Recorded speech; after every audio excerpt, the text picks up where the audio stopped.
Vous êtes bien sur BFM Politique, Elisabeth Borne. Merci d'être notre invitée, ancienne Première ministre, ministre de l'Éducation nationale. Bienvenue sur BFM Politique. À mes côtés pour vous interroger ce matin, Anthony Lebos du service politique de BFM. Bonjour. Bonjour Anthony. Et Jules Pécnard de la Tribune Dimanche, notre partenaire. Bonjour Jules. Alors Madame la ministre, on a appris hier que jeudi après-midi, au lycée Geoffroy Saint-Hilaire d'Étampes, dans l'Essonne, des élèves ont jeté une porte qui avait été dégondée du 4e étage. En contrebas, il y avait des professeurs, des enseignants. Il y en a une qui a été légèrement blessée. Les autres ont fait jouer leur droit de retrait. Ce même jour, aux abords d'un lycée de l'Essonne, c'est un adolescent de 16 ans qui a été victime de coups de couteau à Montgeron. Fin mars, c'est une prof d'EPS dans les Hauts-de-Seine qui avait été rouée de coups par des anciens élèves devant ses propres élèves. Et on pourrait continuer encore longtemps. Quand est-ce que ça s'arrête, Madame la ministre? Peut-être dire un mot de ce qui s'est passé à Étampes. C'est d'une gravité extrême et on est passé à deux doigts d'un drame. Donc c'est naturellement un sujet que j'ai suivi avec le recteur qui sera sur place demain. Moi, je veux dire tout mon soutien à la communauté éducative et notamment à la professeure qui a été blessée et qui est évidemment en état de choc. Les 3 lycéens sont en garde à vue, ils ont été placés en garde à vue, ils ont été présentés au procureur et puis ils seront prochainement présentés au juge des enfants. Mais vous avez raison, la violence à l'école, c'est inacceptable. Ça doit vraiment être un lieu protégé où on se sent en sécurité. Et on voit qu'il y a différentes formes de violence. Ça suppose de lutter contre toutes ces formes de violence, que ce soit le harcèlement, et c'est l'objet du plan interministériel de lutte contre le harcèlement que j'avais présenté en 2023. Ça suppose aussi de lutter contre l'introduction d'armes blanches dans les établissements. Vous savez qu'avec Bruno Retailleau, on a mobilisé les préfets, les services de l'éducation nationale pour organiser des fouilles inopinées de sacs devant les établissements. Il faut aussi agir Ça sur fonctionne? Bien sûr, ça fonctionne. Il y a eu plus de 1000 opérations qui ont été organisées en un mois et ça va évidemment continuer de se déployer. Et en 1000 opérations, par exemple, on sait déjà combien on a retrouvé d'armes blanches ou ce genre de choses-là dans les... On a retrouvé une centaine d'armes blanches. Alors ça peut être évidemment des choses très différentes, du petit couteau à des choses plus dangereuses. Mais donc je pense que c'est important de continuer cette mobilisation. Peut-être dire aussi... Et moi, j'ai en tête le drame de Nantes, qui a un problème de santé mentale qu'il faut aussi prendre à bras-le-corps. Et c'est le sens des annonces que j'ai faites lors des assises de la santé scolaire il y a une quinzaine de jours. Donc, moi, je peux vous assurer de ma détermination à lutter contre toutes ces formes de violence, aussi à protéger nos enseignants. Moi, je soutiens les propositions de loi qui sont en navette au Parlement pour accorder systématiquement la protection fonctionnelle à nos enseignants, à nos personnels, ce qui est déjà le cas quand on a des violences de ce type, aussi pour permettre à l'institution de porter plainte à la place de la victime. Et je présenterai des mesures complémentaires dans les prochaines semaines. Mais vous entendez que les Français qui nous regardent, quand ils entendent tous les jours, malheureusement de façon quasi quotidienne, effectivement, ces violences à l'école. On disait par exemple pour cette affaire dans l'Essonne de porte dégondée, la police a été prévenue seulement le lendemain. Les Français se disent, quand est-ce que ça s'arrête? Est-ce qu'il n'y a pas une forme d'impuissance de l'État? Je pense que si on veut répondre à cette violence, il faut qu'on agisse avec tous les partenaires. Naturellement, l'école est très mobilisée, mais comme je vous le disais, par exemple, sur les armes blanches, on y travaille avec Bruno Retailleau. Je crois qu'il est indispensable de travailler aussi avec les maires, notamment pour qu'ils réunissent leurs comités locaux de sécurité et de prévention de la délinquance, ce qu'on appelle les CLSPD. Il faut travailler avec les maires, qui peuvent aussi réunir des conseils des droits et devoirs des familles. Il faut travailler avec la protection de l'enfance, il faut travailler avec la protection judiciaire de la jeunesse, et on travaille à cette réponse Anthony, globale. Vous avez pris votre poste au ministère de l'Éducation. Est-ce que vous vous attendiez à cette situation déplorable de violence dans les écoles, à ce niveau-là de violence? Vous savez, si j'ai présenté très tôt le plan de lutte contre les armes blanches, c'est parce qu'on voit que dans la société, il y a une montée de la violence. Il y a par exemple une montée de la circulation des armes blanches chez les jeunes et qui débouche sur des drames, comme on a pu en voir ces derniers mois. Et évidemment, cette violence qui existe dans la société, on la retrouve au sein de l'école. C'est pour ça que je vous dis que l'école prend sa part, mais elle doit agir avec tous les partenaires. Est-ce qu'il faut généraliser, par exemple, les portiques de sécurité devant les écoles? On sait qu'il y a un rapport qui sera rendu public la semaine prochaine, missionné par François Bayrou à la députée Naïma Mouchou de votre camp. Est-ce qu'il faut généraliser les portiques? Écoutez, je ne vais pas anticiper sur les conclusions du rapport. toutes les mesures qui peuvent permettre de réduire la violence, de réduire effectivement l'introduction des armes blanches. Moi, je pense que ces mesures de fouilles inopinées, elles sont efficaces, mais on regardera... Généraliser les portiques, plutôt favorable ou pas? C'est une décision, comme vous le savez, qui relève des collectivités locales, mais vous, les départements. En tant que ministre, vous allez la Je pense que vous savez que des portiques, ça suppose qu'on ait quelqu'un derrière les portiques, qu'on s'assure que les portiques fonctionnent. Donc c'est à regarder dans une réponse globale sur la sécurisation des enceintes scolaires. En tout cas, cette violence, ça suscite un débat plus globalement, effectivement, sur l'état de la société qui touche aussi l'école, Jules. Est-ce que vous utiliseriez le terme d'ensauvagement? C'est le terme qu'a utilisé votre collègue du gouvernement, ministre de l'Intérieur, Bruno Retailleau, après la mort très brutale de cette jeune fille à Nantes, la série de coups de couteau. Est-ce que vous reprendriez ce terme d'ensauvagement qui avait été utilisé aussi par Gérald Darmanin il y a 5 ans? Est-ce qu'il y a un ensauvagement de l'école, d'après vous? Enfin bon, c'est pas mon vocabulaire, et en l'occurrence à Nantes, vous aurez bien compris que le jeune a des graves problèmes psychiatriques. Oui.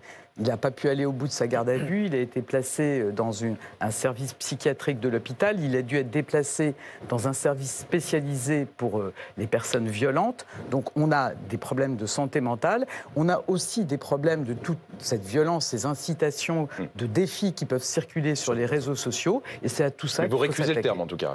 C'est pas mon vocabulaire, mais sur le fond, le constat qu'il y a de la violence dans la société qui peut soit être le fait d'une banalisation de la violence sur les réseaux sociaux, soit être le fait de problèmes psychiatriques. Et vous savez, ces problèmes psychologiques, psychiatriques, qui sont très importants dans notre jeunesse. C'est pour ça que j'ai souhaité qu'on ait ces assises de la santé scolaire. Pas assez traité d'après vous ?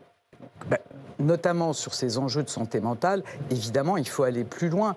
Vous savez, j'ai demandé à tous les établissements scolaires de déployer d'ici la fin de l'année 2025 un protocole de repérage et de prise en charge des jeunes qui présentent des fragilités psychologiques, qui peuvent être aussi en détresse. Et quand on est en détresse, on peut se mettre en danger, on peut mettre en danger les autres. C'est le drame qui s'est produit à Nantes. Alors ce matin, Gabriel Attal, ça ne nous a pas échappé, ancien ministre de l'Éducation comme vous, ancien Premier ministre également, chef de votre parti, Renaissance, juge dans les colonnes du Parisien, je cite, qu'à l'école, on n'apprend plus assez les conséquences du non-respect des règles. Dans trop de cas, on attend que la situation soit grave.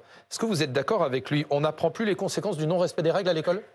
Je pense que tous nos enseignants sont mobilisés avec les conseillers principaux d'éducation, avec les assistants d'éducation, pour apporter des réponses graduées. Vous savez que c'est dans le Code de l'éducation, la hiérarchie des sanctions, et je pense que nos chefs d'établissement, ils ont à cœur de réunir les conseils de discipline dans le second degré. Dans le premier degré, c'est plutôt des mesures de prévention, de réparation. Mais je pense que nos enseignants sont mobilisés. Il faut être en soutien de nos enseignants. Et quand Gabriel Attal, on n'apprend plus le non-respect des règles à l'école, qu'est-ce que vous répondez? Je pense que l'école, elle est mobilisée et qu'on doit leur donner des outils pour pouvoir être plus efficace. Et puis, je pense aussi qu'il faut être conscient que ce travail, on ne peut pas le mener seul. Donc il se trompe quand il dit ça. Il faut aussi responsabiliser des parents. Et il faut travailler, je le disais, évidemment, avec les forces de police, avec les Comment on responsabilise les parents? Alors, il y a des dispositions qui existent dans le Code civil, dans le Code pénal. La proposition de loi qu'a portée Gabriel Attal sur la justice des mineurs vise à responsabiliser davantage les parents. Donc, il faut travailler avec les parents, les responsabiliser, travailler avec les forces de l'ordre, travailler avec la justice, travailler avec les collectivités. Donc, Gabriel Attal se trompe quand il cible l'école ce matin en disant on n'apprend plus le respect des règles. Qu'il y ait des violences à l'école, c'est incontestable. Qu'on soit mobilisé et que j'ai, dès mon arrivée, pris le sujet à bras-le-corps, je vous le confirme. Mais vous êtes ministre de l'Éducation depuis quelques mois. Comment fait-on tout simplement pour apprendre aux élèves les conséquences des règles, des sanctions? Est-ce qu'on peut exclure un élève d'un établissement quand il va trop loin? Comment est-ce qu'on met cela en place? Et bien sûr qu'on peut exclure un élève. Vous savez, il y a des conseils de discipline. Les chefs d'établissement ont à cœur de veiller au climat scolaire et évidemment, ils prononcent des exclusions dans le second degré. Et on peut déplacer aussi des élèves dans le premier degré. Pas déplacer le problème avec l'élève. Bien sûr, et c'est pour ça que je vous dis qu'il faut absolument travailler avec tous les partenaires de l'école, Et on le déplace où, avec la l'élève ? protection d'enfance. Mais par exemple, vous savez, quand on a un élève qui a fait l'objet de plusieurs exclusions, et c'est un travail que moi je mène avec Gérald Darmanin, garde des Sceaux, il faut aussi qu'on puisse apporter une réponse avec la justice, et notamment qu'on puisse mettre en place des unités éducatives d'accueil de jour où travaillent ensemble l'éducation nationale et la protection judiciaire de la jeunesse. Il y a un moment où on a besoin aussi d'avoir le soutien de la protection judiciaire de la jeunesse. Quand je vous entends vous expliquer qu'il y a déjà dans le Code de l'éducation un certain nombre de sanctions prévues, ça veut dire, question courte, réponse courte, que quand Gabriel Attal propose aussi la mise en place d'un baromètre de sanctions, vous lui dites que ça existe déjà. Je vous confirme que c'est dans le Code de l'éducation. Voilà, donc la page est tournée et il a eu sa réponse sur cette question-là. Dans la semaine, il y a quelque chose qui a beaucoup marqué l'esprit des Français et des responsables politiques, c'est ce rapport sur l'entrisme des frères musulmans dans la société française qui a été rendu public. Ça a été l'objet d'un Conseil national de défense. Première chose déjà, est-ce que vous avez lu ce rapport ? Alors je vous confirme que j'étais au Conseil de défense et qu'on a parlé de ce rapport, oui, bien sûr. Et quand vous voyez ce rapport, est-ce que vous faites partie de ceux qui sont inquiets ou est-ce que vous jugez comme d'autres qu'on en fait trop ? Alors on n'en fait certainement pas trop. Ce rapport, il nous alerte sur la menace de l'islamisme politique porté par les frères musulmans. Par contre, je pense que c'est important de dire que ce n'est pas un sujet qu'on découvre.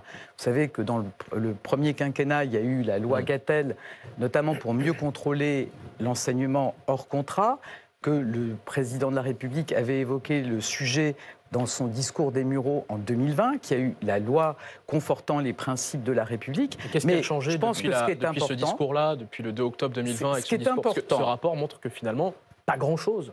Ce qui est important, c'est que ce rapport, il appelle à une prise de conscience à la fois du grand public et des décideurs publics. Un peu tard. Je pense aussi important de dire qu'il ne faut pas confondre la petite minorité qui est pointée dans ce rapport et l'ensemble des musulmans qui ont toute leur place dans la République. Jules, sensibiliser les élus locaux, parce que notamment ce rapport, il décrit ce qu'il appelle des écosystèmes locaux, des quartiers dans lesquels le communautarisme fait la loi.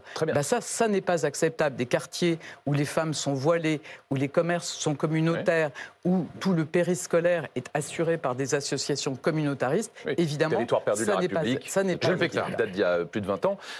Quand votre collègue Bruno Retailleau, justement, explique que dans ce rapport, il y a la preuve que cette organisation, les Frères musulmans, veut faire basculer la société française dans la charia, est-ce que vous reprenez ce diagnostic ? C'est son projet politique. Je pense qu'il n'y a aucune ambiguïté sur le fait que l'objectif des frères musulmans, c'est de donner l'impression de composer avec les lois de la République en ayant l'objectif, in fine, de prendre le pouvoir et d'appliquer sa loi. La charia ?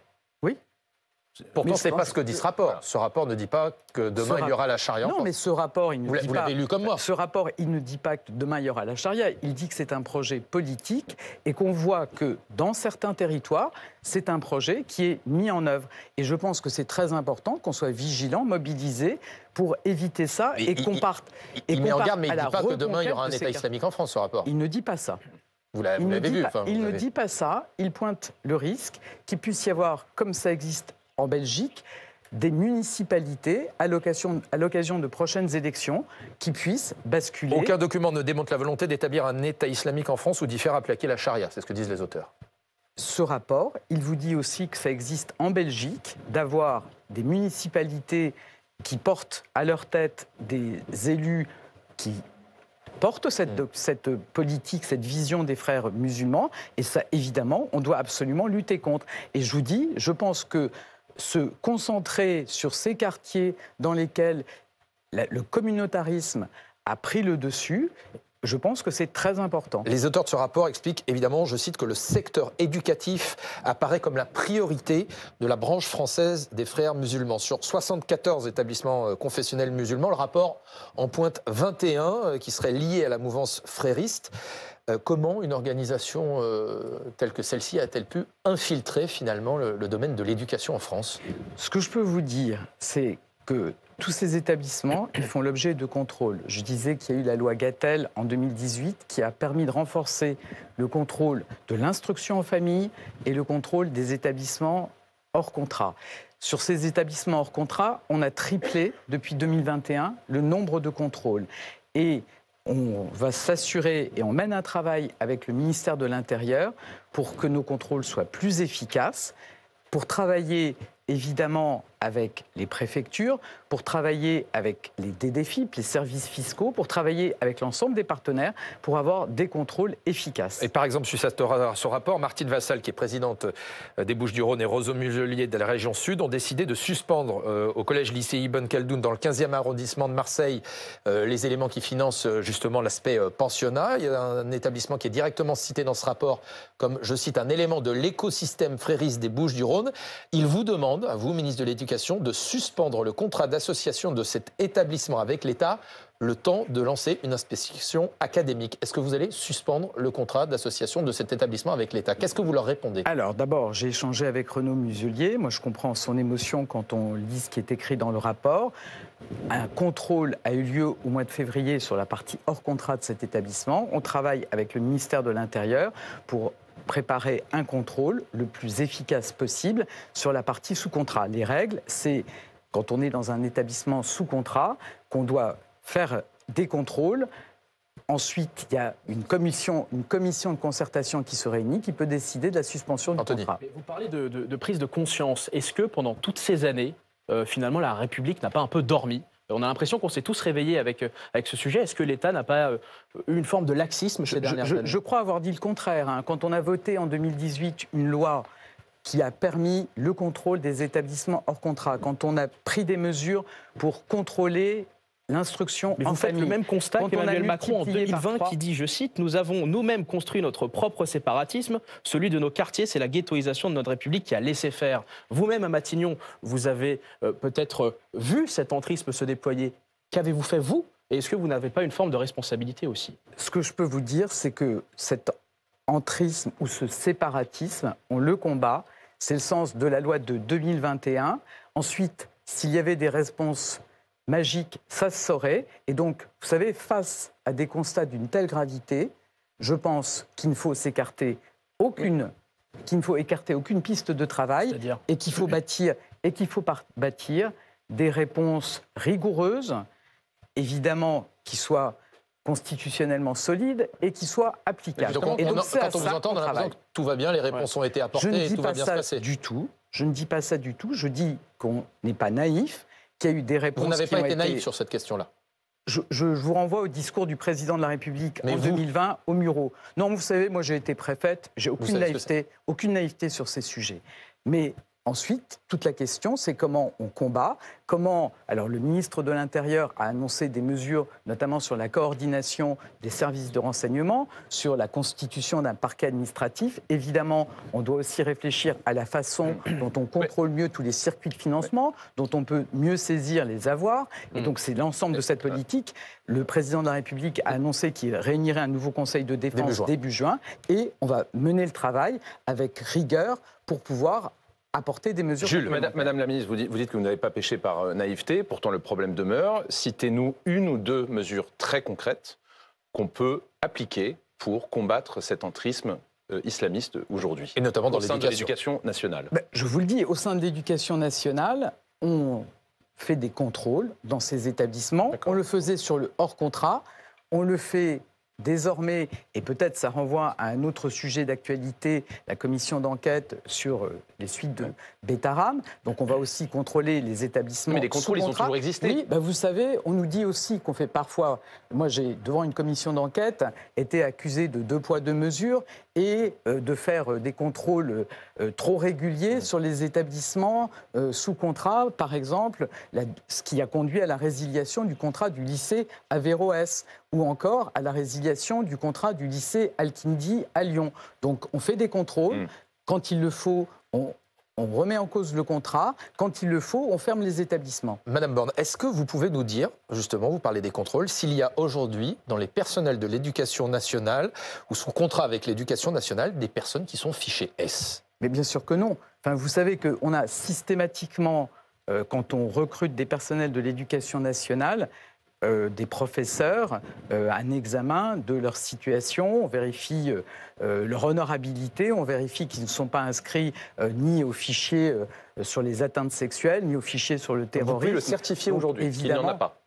évidemment qu'on on vérifie avant de recruter ces personnels. Mais même parmi les personnels qui ne sont pas forcément les enseignants, les personnels qui travaillent par exemple dans les centres de documentation et d'information, ou les personnels qui sont chargés d'assurer la surveillance des élèves, vous avez l'assurance qu'il n'y a aucun personnel, fichier S, dans ces personnels employés par l'Éducation nationale.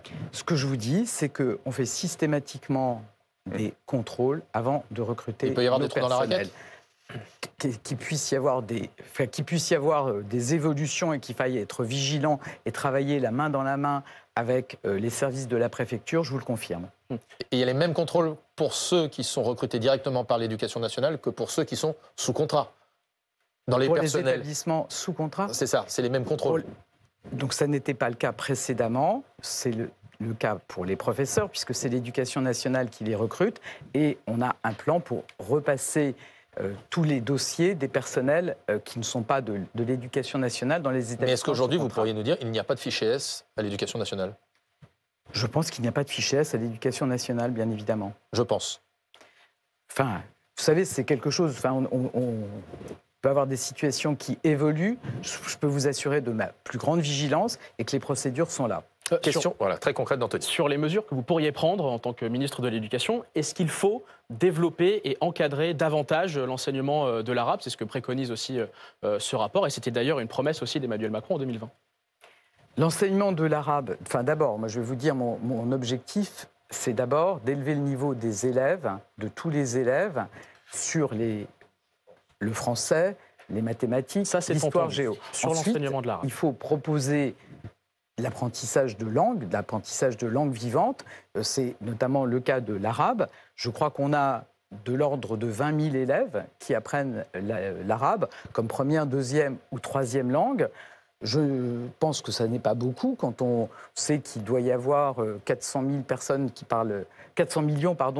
qui parlent arabe. Mais est-ce qu'il faut l'encadrer davantage pour ne pas le déléguer aux écoles coraniques? Au sein de l'Éducation nationale, il est parfaitement encadré, comme vous l'imaginez.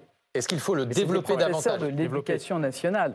Est-ce qu'il faut développer davantage l'apprentissage de l'arabe à l'école, justement, pour que ça n'échappe pas justement à l'Éducation nationale et que ça ne se fasse pas dans les arrière-cours de certaines écoles coraniques montées comme ça? Moi, je ne sais pas, sur le faible nombre d'élèves, si c'est un problème qu'on n'a pas de demande de la part des parents et des élèves, ou qu'on n'ait, le cas échéant, pas de proposition dans certains établissements. Je pense que c'est quelque chose qu'on doit regarder avec les parents et avec les élèves.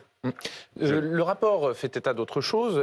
Il décrit des campagnes numériques d'influence développées par ces réseaux fréristes qui présentent l'école laïque comme la matrice de l'islamophobie, des campagnes qui prônent donc la déscolarisation des enfants musulmans. Est-ce que, d'après vous, question simple, le principe même de l'école laïque est islamophobe?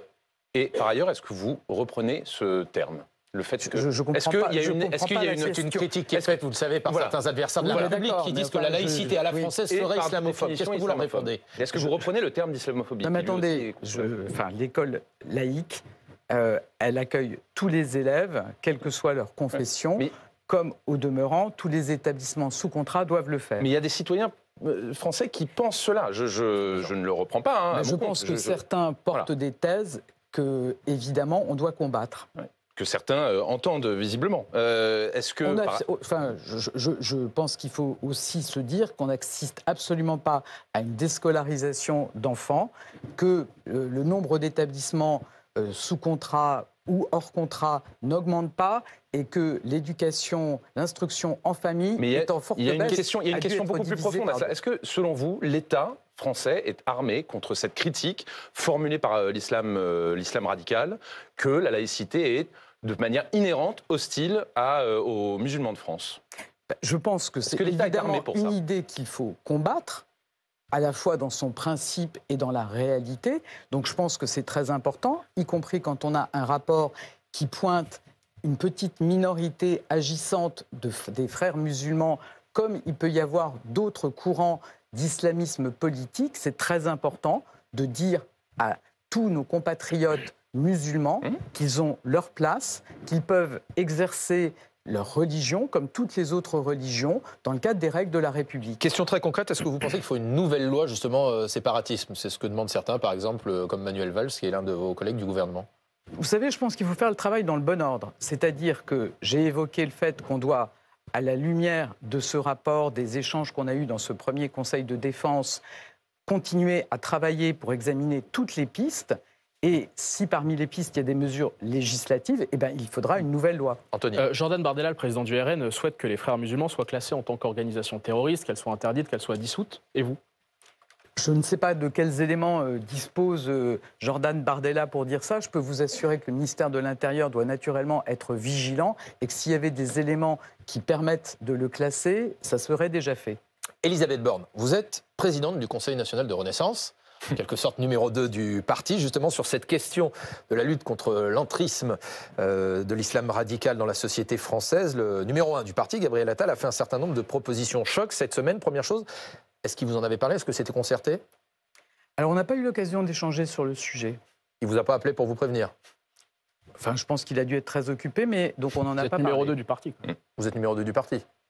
Je vous dis qu'on n'a pas eu l'occasion. Est-ce que vous auriez préféré qu'il vous appelle avant de les mettre sur la place publique, que ça soit plus concerté avec le parti? Écoutez, moi j'étais bien occupé aussi, donc on aura sans doute l'occasion d'en parler. Un coup de téléphone, c'est rapide. Un Non texto, Voilà, ça, votre sourire tient un lieu de réponse. Parmi ces propositions, il y a justement la volonté, dit-il, d'interdire le voile pour les filles de moins de 15 ans, car il juge que ça porte atteinte à l'égalité homme-femme et à la protection de l'enfance. Est-ce que vous êtes pour l'interdiction du voile pour les filles de moins de 15 ans? Alors je crois qu'il avait présenté cette mesure comme une réponse au rapport sur l'entrisme, donc chacun aura compris que ça n'a pas de rapport.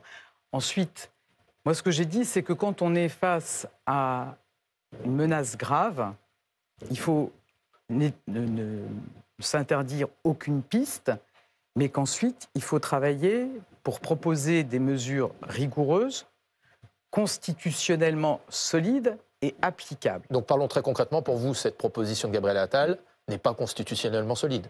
Ce que je peux dire, c'est que, comme beaucoup de Français, moi je suis évidemment interpellé quand je vois une petite fille qui porte un voile. Je note que ça n'est prescrit nulle part dans l'islam. Ensuite, c'est plutôt un symptôme sans doute que la petite fille, elle a une éducation qui n'est pas conforme aux valeurs de la République, mais il va de soi que si on devait interdire certains signes religieux, alors il faudrait interdire tous les signes religieux, les interdire dans l'espace public qui n'est pas un espace neutre. L'école est un espace neutre, et c'est ce qui a été porté dans la loi de 2004. Donc, je crois que les équipes de Gabriel Attal travaillent sur la constitutionnalité de la mesure.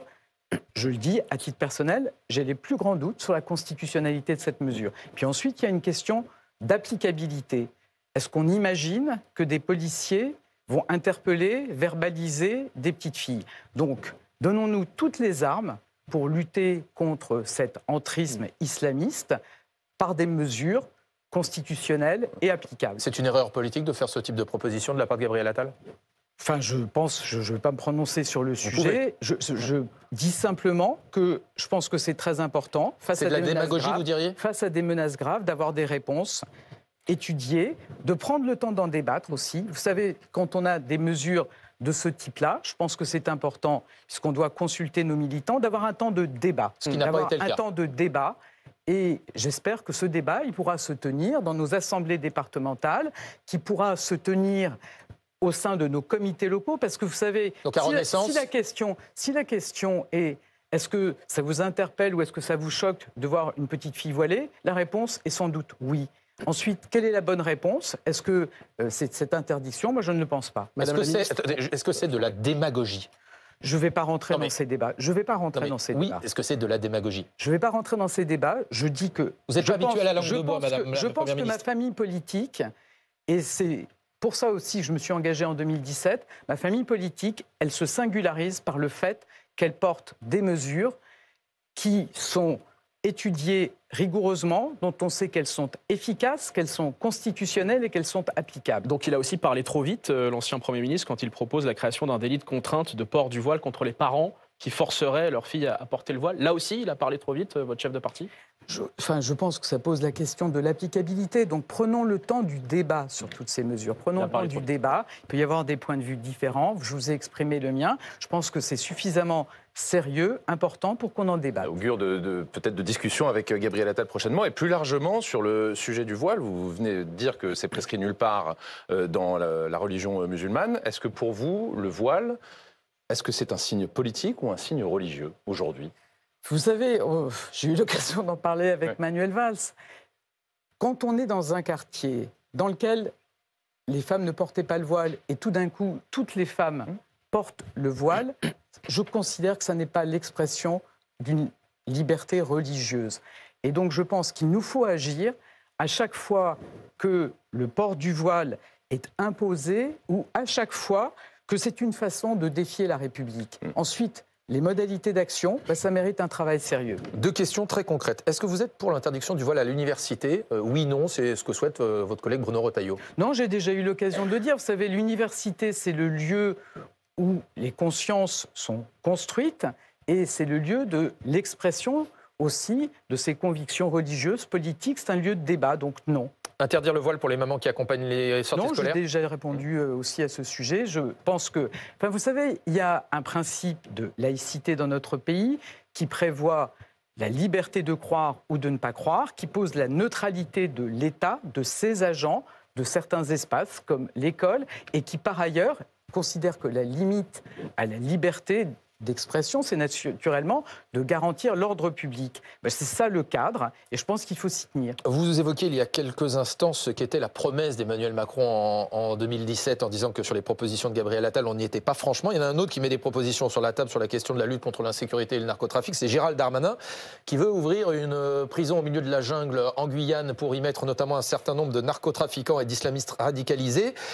Est-ce que vous vous retrouvez dans cette ligne globalement quand on entend Gabriel Attal, Gérald Darmanin, ou est-ce que vous estimez que là, il y a une surenchère qui part dans tous les sens? Les propositions de Gérald Darmanin sur des prisons sécurisées pour les narcotrafiquants, je m'y retrouve complètement. Je pense que c'est important de ne pas recommencer des drames comme celui qu'on avait eu d'une personne qui était en prison, qui commanditait des attaques à main armée depuis sa prison. Personne n'a envie de voir ça. Donc qu'il puisse y avoir, pour des détenus particulièrement dangereux, des quartiers où on accueille ces détenus dangereux, ça va de pair aussi avec sans doute une formation spécialisée dans l'administration pénitentiaire, avec l'anonymat. Mais ça, au milieu de la jungle en Guyane, j'ai cru comprendre qu'Emmanuel Macron lui-même avait trouvé que c'était un peu gadget, un coup de com'. Voilà, Emmanuel Macron a eu l'occasion de dire ce qu'il en pensait. Et vous pensez que quand vous voyez justement ce que dit Gérald Darmanin, ce que dit Gabriel Attal, vous vous dites c'est le concours Lépine de celui qui aura la proposition la plus dure. Vous vous retrouvez là-dedans? Vous aurez compris que mon tempérament, c'est plutôt de réfléchir à des propositions. Je vous dis, on est quand même dans un moment où il y a beaucoup de désarroi chez les Français, il y a beaucoup d'inquiétudes, et on peut le comprendre, parce qu'on va de crise en crise, et je pense que les Français peuvent douter de notre capacité à faire que demain, ils vivent mieux et que leurs enfants vivent mieux qu'eux. Donc, je crois que dans ce contexte, notre responsabilité, ma conception de la politique, c'est de travailler sur des mesures sérieuses, de pouvoir prendre le temps du débat et de savoir apporter des réponses convaincantes à nos concitoyens. L'un de vos anciens ministres, Marc Fesneau, donc président du groupe Modem à l'Assemblée nationale, que vous connaissez bien, dans la tribune dimanche, explique « On en vient à porter les thèses de la droite et de l'extrême droite ». Il s'alarme. Est-ce qu'il met carrément les pieds dans le plat? Est-ce que vous êtes d'accord avec cette déclaration? Je pense, je vous le dis, qu'il faut faire un travail... je mesure l'urgence et l'attente de nos concitoyens. Mais est-ce que vous dites attention? Je pense que face à cette inquiétude, à ce désarroi, ça nous invite encore davantage à proposer des mesures qui soient efficaces, crédibles, solides, et c'est ce à quoi moi je m'emploierais. Mais est-ce que c'est sur la pente? Est-ce que le bloc central est sur la pente de l'extrême droitisation, comme le dit Marc Fesneau? Vous vous dites non, c'est une demande des Français, après tout, une demande d'autorité, etc. Mais il y a certainement une demande d'autorité, et il faut y répondre par des mesures bien étudiées, solides, sérieuses. Mais est-ce que certains dans votre bloc courent derrière le Rassemblement national? Je ne pense pas que certains dans mon bloc courent derrière le Rassemblement national. C'est des mesures droitières, on s'approche plus vers la droite que de la gauche dans votre bloc. Je pense que face à des sujets qui interpellent les Français, évidemment, il faut y apporter des réponses. Ouais. Et parfois, il y a des réponses qui peuvent apparaître simples, mais qui ne sont pas réalistes, qui ne sont pas efficaces. Vous ne vous sentez pas trahi par cette course à droite? La famille à laquelle j'appartiens, en 2017... Elle s'est définie justement par le refus de solutions. Elle existe encore? Non, je vous assure qu'elle existe et que je me battrai pour qu'elle continue à exister et qu'elle soit en mesure de l'emporter en 2027. À part vous, il y a qui ?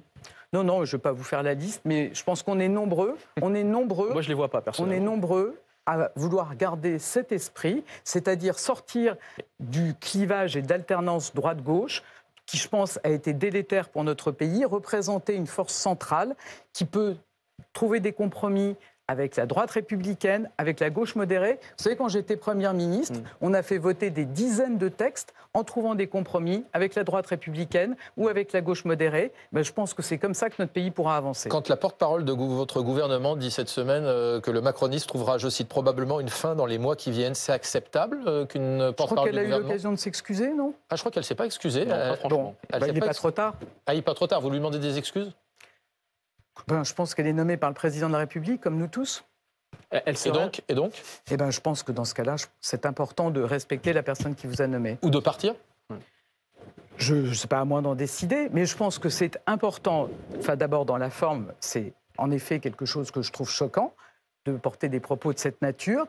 Et par ailleurs, sur le fond, moi, je me battrai, et avec beaucoup d'autres, je pense, pour que cette force qu'a incarnée Emmanuel Macron en 2017 et en 2022, évidemment, existe, garde son cap et soit en mesure de remporter les prochaines élections. Mais quand on voit, par exemple, que Gabriel Attal a été élu avec 8500 adhérents, que Bruno Retailleau a compté dans les rangs des Républicains, en tout cas pour ce vote, près de 120 000 adhérents, est-ce que vous ne dites pas que c'est la preuve de la fin du macronisme ? On n'a pas la même tradition, notamment, vous savez que au départ, il n'y avait pas de... on n'avait pas de carte payante chez Renaissance. C'était des sympathisants, c'est des adhérents maintenant. Un mouvement qui est beaucoup plus jeune.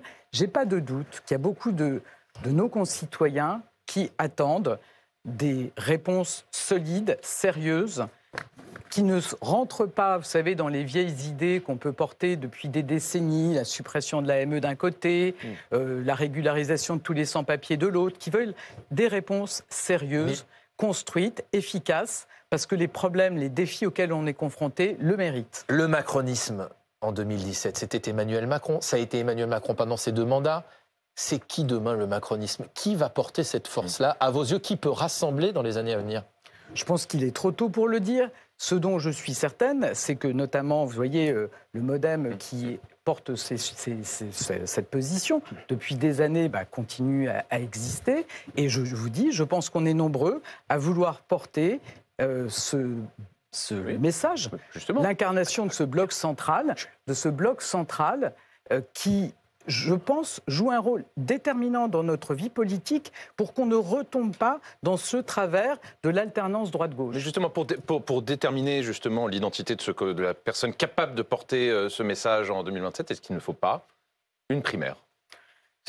Écoutez, je dis que c'est trop tôt Non, mais c'est trop tôt. C'est trop tôt pour se poser ce genre de questions. On verra le moment venu. 2 ans, c'est demain. Ce dont je suis certaine, c'est qu'il faut d'abord travailler sur un projet solide, sérieux. Bruno Retailleau, lui, va travailler le projet côté LR. Oui, très bien. Et travaillons avec toutes les composantes du bloc central pour avoir une réponse convaincante. Bloc central avec LR ou... Non, je parle du bloc central et je ne crois pas que LR... Il travaille, Gabriel Attal, quand on vient d'évoquer ses propositions, il travaille à un projet commun ou il travaille à son propre projet pour la présidentielle ? Il travaille avec les militants de Renaissance. Je pense que c'est important qu'il puisse y avoir du débat dans notre parti quand on met des propositions sur la table, pas simplement dans leur construction, dans l'adoption ou non de certaines propositions, qu'il puisse y avoir des débats. Mais Renaissance, aujourd'hui, c'est l'écurie présidentielle de Gabriel Attal ? Écoutez, moi, je ne vais pas rentrer dans ces débats. En tout cas, vous regardez la tribune dimanche matin, on disait, il y en a déjà beaucoup qui s'y voient pour la prochaine élection présidentielle. Voilà la grande bataille, titre la tribune dimanche. Gérald Darmanin, Bruno Retailleau, Édouard Philippe, Gabriel Attal. Madame la Première ministre, quand vous les voyez tous les 4, est-ce que vous ne vous dites pas... Il y a un petit problème de sexisme en politique. Vous entendez, Patrick Juvet, où sont les femmes ? Où sont les femmes, Elisabeth Borne ? Oui, mais je vous confirme qu'en politique, vous savez, j'ai écrit un excellent livre sur le sujet, il y a beaucoup de sexisme et que les hommes se mettent davantage en avant. C'est quelque chose qu'on vérifie. Si j'osais, je vous dirais que ça se voit dès le CP. Ceux qui lèvent la main, c'est les garçons. Est-ce que vous avez dit, on va peser, vous, quelle place vous comptez prendre dans ce débat pour 2027 ? Est-ce que vous serez présente dans ce débat ? Mais très certainement, je serai présente dans ce débat parce que vous aurez compris que je me suis engagée en 2017 et que j'avais une vie avant. En l'occurrence, j'étais PDG d'une très belle entreprise publique. Je me suis engagée en politique parce que je crois fondamentalement à ce qui a été porté par Emmanuel Macron en 2017. Et donc, je continuerai à me battre pour qu'on reste sur ce cap, sur cette ligne d'une force centrale qui ne s'enferme pas dans des dogmes du passé et qui propose des réponses efficaces à nos concitoyens. Mais est-ce qu'on vous la laisse cette place? Est-ce que ces 4 hommes que l'on voit ici à la une de la tribune dimanche, je vous laisse cette place pour jouer un rôle pour 2027? En politique, on vous laisse rarement votre place. Comment vous allez la gagner, cette place? On vous laisse rarement votre place, donc il faut être combatif et aussi trouver sa place, prendre sa place. Est-ce que, quand on vous entend dire « je vais prendre place dans ce débat pour 2027 », est-ce que ça veut dire que vous n'excluez pas vous-même d'être éventuellement candidate? Non, mais dans ce débat. Non, mais je vais pas rentrer là-dedans parce qu'écoutez, je trouve que là, on a déjà un tel embouteillage que je pense que là, il est temps de se poser, de parler d'idées, de parler de projets, de parler aussi de la façon dont cette famille du centre, elle peut se rassembler. Donc je pense qu'on en est là. Mais est-ce que vous excluez de porter vos idées dans le débat? Je ne vais pas rentrer dans ces débats. Je vais pas rentrer. Plus globalement, dimanche dernier, Bruno Retailleau a donc été élu président des Républicains. Depuis, certains sondages montrent un engouement peut-être temporaire pour la personnalité et la figure de Bruno Retailleau. Est-ce que sa vision de la société française est la vôtre? Non, mais je pense que vous savez, on a eu l'occasion en différentes circonstances d'échanger avec Bruno Retailleau, par exemple, qui m'avait envoyé un gentil message quand j'ai quitté Matignon. Je lui en ai envoyé un quand il a été nommé ministre de l'Intérieur, pour se dire qu'on ne partage pas les mêmes idées, mais qu'on se respecte. Vous pourriez voter pour lui? Je vous dis que ce n'est pas le candidat de la famille du centre que je défends. Il doit y avoir un candidat de la famille du centre. Ah, mais je le souhaite absolument, oui, absolument. En tout cas, ce qu'on voit dans ce débat, c'est que... Une candidate. Vous On ne sait jamais. Ah oui, vous dites je ne vais pas répondre. Vous ne répondez pas et en même temps vous répondez un petit peu, non? Vous le souhaitez ou pas? Non, mais vous savez, peut-être on raisonne pas. Je ne raisonne pas comme ceux qui disent « je suis candidat, on verra quel est le projet ». Je dis « voyons le projet, essayons de rassembler le plus largement possible et on verra qui est le candidat ». Mais donc vous ne l'excluez pas? Dans le principe, je ne vois pas pourquoi je l'exclurais.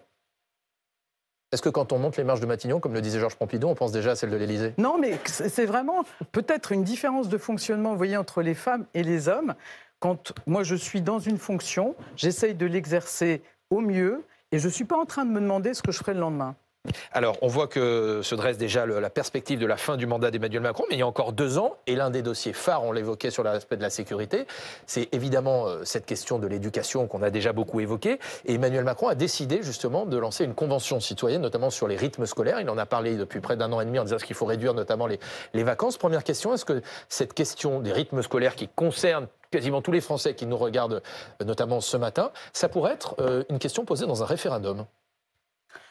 Pourquoi pas? Je pense que déjà, là, on a une convention citoyenne qui est en train de se mettre en place. Vous l'avez pointé, c'est quelque chose qui concerne tout le monde. D'abord, en premier lieu, les jeunes, les enfants, leurs parents, leurs grands-parents. Ça concerne évidemment les collectivités locales qui organisent le périscolaire. Ça concerne beaucoup d'acteurs économiques. Est-ce que ce n'est pas aux Français de choisir, justement Enfin, on verra, laissons déjà la convention citoyenne travailler. La commission d'enquête sur les sévices subis par les élèves de l'école de Bétarame a eu lieu. Est-ce que d'abord vous savez gré aux travaux qui ont eu lieu durant cette commission d'enquête qui a interrogé le Premier ministre François Bayrou pendant plus de 5 heures? Qu'est-ce que vous en avez tiré? Vous savez, sur le principe, je pense que cette commission d'enquête, elle a permis de mettre la lumière sur des drames qui étaient ignorés depuis des décennies. Elle a permis de libérer la parole. Elle a accompagné la libération de la parole, on va dire, des anciens élèves de Bétarame qu'avait enclenché Alain Esquer. Et la lumière qui a été mise sur ces drames qui se sont produits à Bétarame a conduit dans des dizaines d'autres établissements à ce que des collectifs d'anciens élèves, de victimes, se constituent. Et je pense qu'on en est au début.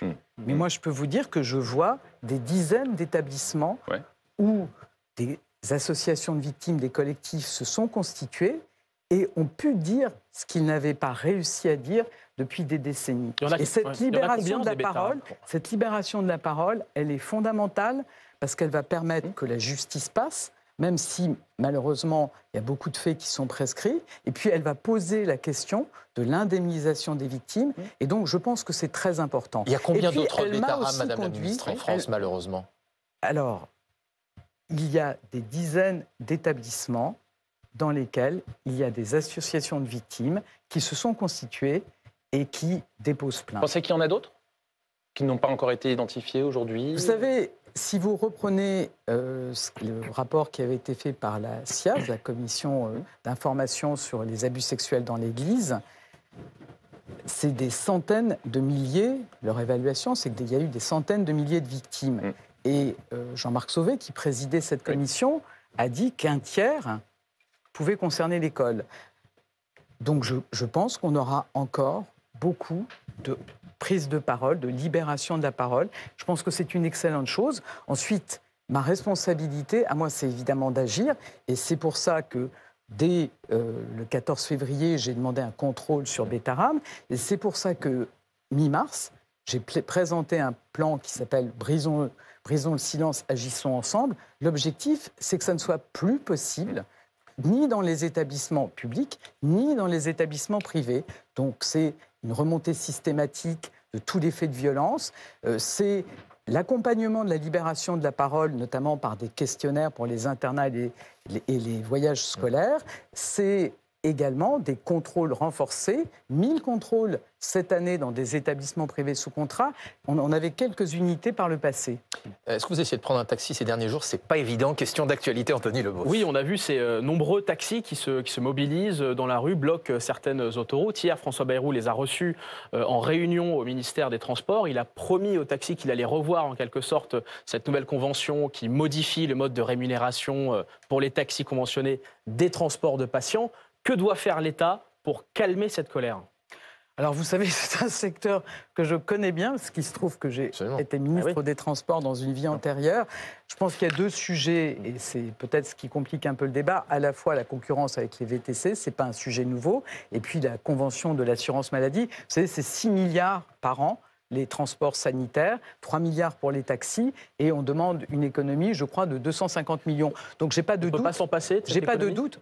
Ah ben, si on se passe à chaque fois de toutes les économies qu'on met sur la table, à un moment donné, on aura du mal à faire 40 milliards d'économies. Donc il faut maintenir, comme dit Sophie Primas, on ne revient pas en arrière. Je pense qu'il y a peu de doutes sur le fait qu'on doit pouvoir, sans heurter des taxis, trouver 250 millions d'économies sur 3 milliards.